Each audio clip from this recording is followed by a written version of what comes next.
Olá, seja bem-vindo, bem-vinda. Está começando o podcast Rádio Ciência, popularização da pesquisa na região do Alto Solimões, criado para difundir, atualizar e informar a sociedade da região sobre ciência, pesquisa, tecnologia e inovação.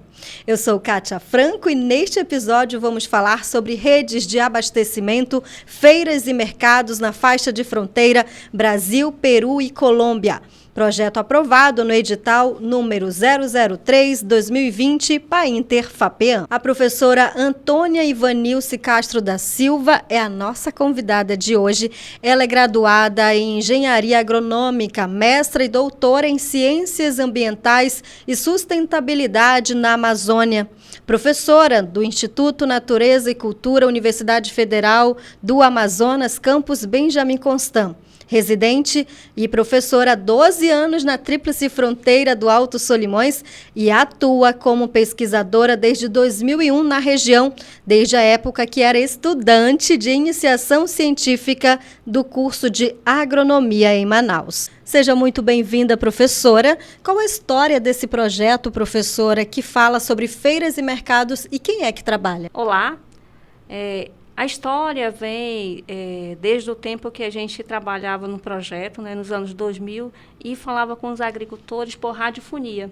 Esse era um projeto desenvolvido antes de ser Instituto de Natureza e Cultura, no campus avançado, e a gente dava informação para os agricultores que produtos que tinham na feira. Atualmente, eu, o professor Jones Lima de Souza, o professor Patrício Freitas de Andrade, coordenamos ações do Programa de Desenvolvimento e Sustentabilidade e Assessoramento no Alto Solimões, tem esse nome grandão, mas é o PRODESAS, Sim. Que visa atender as demandas da agricultura familiar. E essas ações do PRODESAS estão ligadas ao NETNO, que é o Núcleo de Etnoecologia na Amazônia Brasileira, que foi coordenado pelos professores Sandra Noda, Hiroshi Noda, e também a equipe integrava a enfermeira Dolores Braga. Quem é das comunidades, com certeza já ouviu falar dessa turma aí. Hoje, o NETNO, ele é coordenado pelo professor Ayrton Martins, que é professor da Faculdade de Ciências Agrárias. E também a nossa equipe, ela conta atualmente, agora nesse ano de 2023, com 8 estudantes do curso de Ciências Agrárias que trabalham com a temática de feiras e da agricultura familiar. Qual o objetivo do projeto desenvolvido nas feiras e mercados, professora? Então, o objetivo geral foi analisar as redes de comercialização e os locos de abastecimento de produtos do setor primário. E esses produtos que têm a origem da agricultura familiar. Os objetivos específicos que eu vou apresentar aqui, a partir dos resultados, caracterizar os agentes e as redes de abastecimento dos produtos oriundos da agricultura familiar e realizar também um levantamento dos produtos da agricultura familiar destinados ao abastecimento local da Tríplice Fronteira. Como foi realizado e desenvolvido as atividades do projeto? Então, primeiro a gente fez um levantamento nas feiras, uma caracterização. No total foram caracterizadas 9 feiras, daqui de Tabatinga, de Benjamin Constant, de Atalaia do Norte e também de São Paulo de Olivença. Mas a verticalização dos dados, ela se deu principalmente em Benjamin Constant e aqui em Tabatinga. Por quê? Porque era necessário aplicar um formulário quinzenal. Então, a gente não tinha condições para ir nos outros municípios.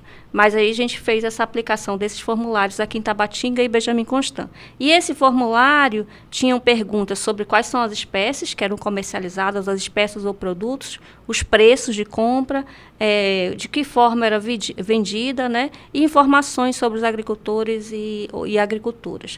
Depois disso, foi realizada que a gente chama de tabulação de dados, que é a inserção dessas respostas desses formulários em uma planilha. Também nós apresentamos esses dados em reuniões interinstitucionais do setor primário, principalmente com as secretarias de produção, daqui de Tabatinga, de Benjamin Constant e de Atalaia do Norte, E sempre com essa formação de recursos humanos. Por exemplo, nós desenvolvemos uma atividade com os feirantes, que foi essa parte de manipulação de alimentos, né? Então, isso foi uma parceria já do projeto, né, com o Pactas, né? Então, o Pactas financiou a vinda de um técnico do INPA, do Instituto Nacional de Pesquisa da Amazônia, para a gente ter essa formação também dos feirantes. Professora, quais os principais resultados do projeto? Então, a gente tem essa caracterização das feiras, né? A gente também tem as espécies e os produtos que são comercializados nas feiras, tanto de Tabatinga como de Benjamin Constant. A gente fez a identificação botânica dessas espécies, né? E por que é importante ter essa parte dos produtos, principalmente esses produtos ao longo do ano? Então, se a gente estiver consumindo produtos de origem da agricultura familiar, a gente vai ter acesso ao alimento mais fresco e mais saudável, né? Também vai promover a agricultura familiar, estimula a diversidade alimentar. Então, se a gente pensar em tudo que é produzido e se ela chega à nossa mesa de quem vive na cidade, então há esse estímulo à diversidade Sim. alimentar. Uhum. Existe também essa conexão entre agricultores e consumidores, né? Também a gente precisa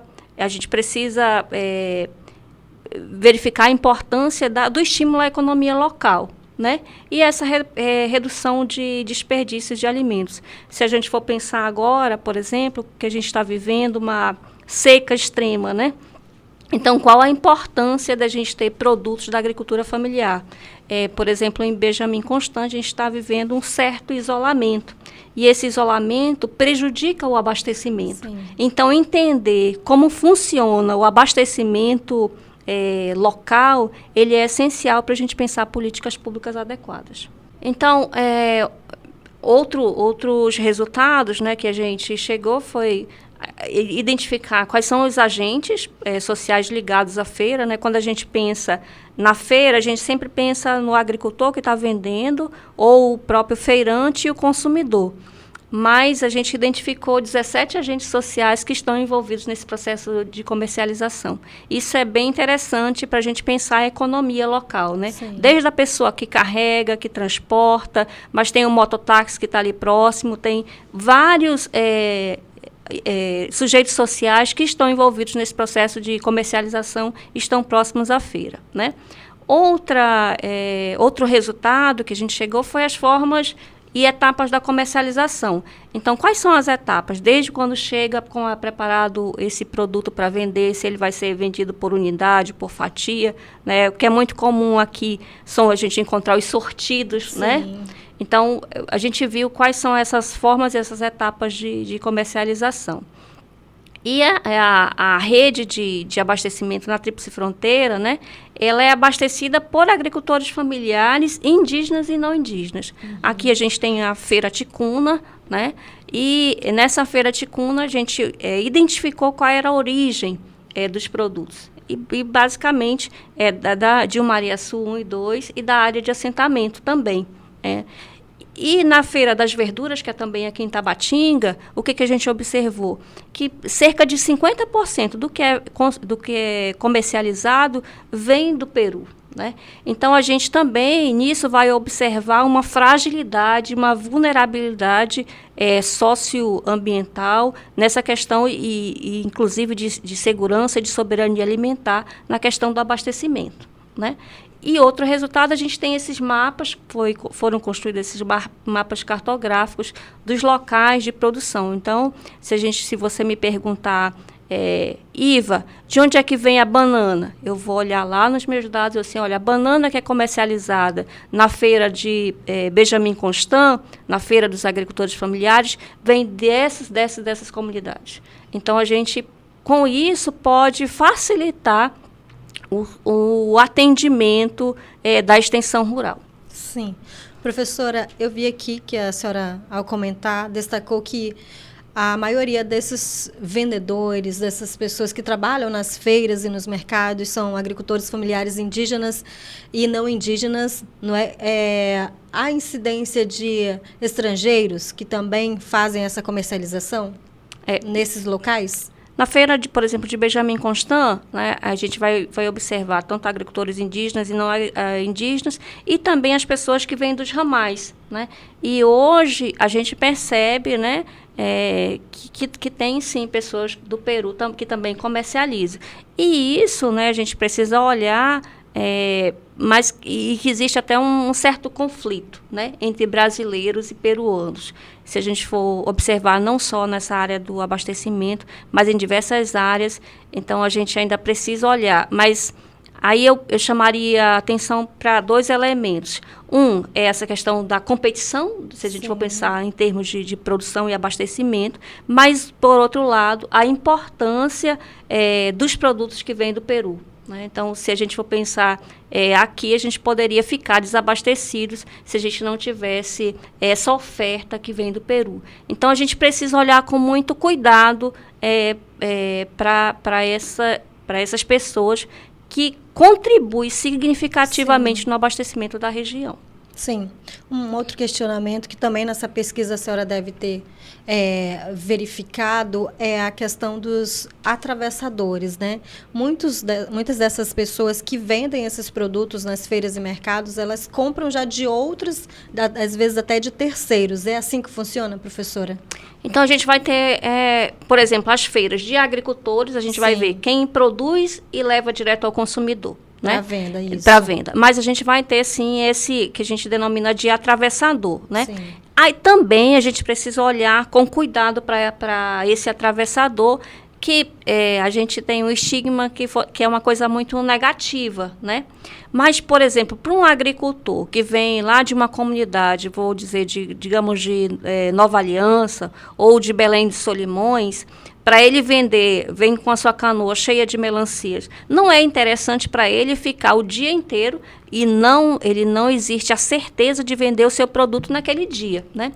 Então, se ele passa 2, 3 dias para vender o produto, ele está deixando de trabalhar na sua unidade de produção. Sim. Então, esse atravessador, ele tem sua importância dentro desse sistema de abastecimento. Né? Então, a gente precisa olhar com muito cuidado, que ele tem um papel importante nesse abastecimento, né? E olhando por esse, então, a gente vai encontrar as feiras, que tem os agricultores vendendo direto, né, para o consumidor, e vai encontrar as feiras que a gente vai encontrar os feirantes, ou como a gente denomina, de atravessadores. Né? Certo. Professora, algumas considerações ainda sobre a pesquisa? Então, nesse projeto, acho que é preciso a gente reconhecer que a gente não faz um projeto por si só, né? Digamos, tem que ter um envolvimento de outras instituições, de colegas, né, que fazem parte da equipe técnica, e é essencial a importância dos estudantes né, do curso de graduação, neste caso. Né? Então, durante a execução desse projeto, nós tivemos 11 projetos de iniciação científica e 4 trabalhos de conclusão de curso, né, que subsidiaram toda a parte de levantamento. Então, além dos pesquisadores, das reuniões, né, então tinha esse pessoal que ia a campo. Né? Então, a gente precisa reconhecer a importância desses estudantes no processo de qualificação profissional. Né? Então, a gente teve aí 11 projetos e 4 trabalhos de conclusão de curso. Né? E esse conjunto de informações, né, que foram gerados, eles podem aprimorar políticas públicas locais para fortalecer a agricultura familiar, né? Com esse foco tanto na segurança como na soberania alimentar, né? Com base que nessas redes de fluxo de comercialização e abastecimento. Quando eu entendo que a banana que eu estou consumindo, eu sei quem é que produz, então, eu posso ter uma política muito mais adequada, uma política, por exemplo, de extensão rural, né, de atendimento a esse agricultor. Ou também um outro exemplo seria a compra da merenda escolar direto desses fornecedores, produtores, agricultores? Sim. dentro desse projeto também, eu não apresentei esses dados, mas a gente identificou, né, qual foi o volume de produtos que foram para a merenda escolar, de onde que vieram esses produtos, né, e também com esses dados, uma das análises que a gente pode fazer, que a gente está construindo essas análises, são o que a gente chama de calendário agrícola, né, e com calendário agrícola a gente vai saber, em acordo com o mês, né, e aí a sazonalidade, se esse produto vem da terra firme ou da várzea, então a gente vai poder construir esse calendário agrícola, inclusive para pensar nesse atendimento dessas políticas, né, de merenda escolar, por exemplo. Entendido. Quais as propostas futuras desse trabalho, professora? Então, continuar trabalhando, né? Sim. Eu acho que a gente precisa continuar trabalhando. E uma coisa que é interessante é porque aqui na região a gente não tem dados históricos sobre o registro dos produtos. Então, as feiras elas são ligadas às secretarias de produção, mas essas secretarias às vezes não têm infraestrutura no sentido de recursos humanos para coletar esses dados, né? Sim. Então, é preciso a gente continuar coletando esses dados, inclusive para pensar agora, né, nesse período que a gente está vivendo, essas emergências climáticas, né? Então, como que a gente vai trabalhar? Então, precisa continuar coletando dados, né? Fortalecer os grupos de pesquisa, formar pessoas que conheçam, que tenham sensibilidade para entender que o abastecimento ele está ligado, ele tem um fluxo e de onde é que ele vem, né, dessas comunidades. E pensar nessa integração mesmo entre ensino, pesquisa, extensão e nessas relações que elas são, né, interinstitucionais. Então, eu consigo vir aqui hoje para falar porque eu estou ligada a outro projeto, né, que foi coordenado, foi submetido por uma professora que achou essa temática interessante. Então, a gente vai percebendo as pontes e as ligações necessárias para a gente fazer essa pesquisa e continuar formando recursos humanos com qualidade. Certo. Professora, a pesquisa está acontecendo, como a senhora disse, precisa continuar, né, esse trabalho, onde algumas instituições aqui da região podem ter acesso a esses mapas, por exemplo, a esses dados. Então, parte desse material, Kátia, esse material dos resultados desse projeto, eles vão ser publicados nesse formato de portfólio, né? E vão estar na plataforma do Pax, disponíveis aí a todos, né? Então, qualquer pessoa pode acessar e também o relatório, quem tiver interesse, a gente pode disponibilizar. Muito bem. E muito obrigada, professora, pela entrevista aqui no nosso podcast Rádio Ciência. Obrigada. Acompanhe os episódios do podcast Rádio Ciência na página pactas.org, no canal do YouTube Rádio Ciência, no Facebook e no Instagram. E o nosso próximo podcast vai abordar Provalor, rede de valor na Amazônia. Obrigada pela sua atenção e até o próximo podcast Rádio Ciência.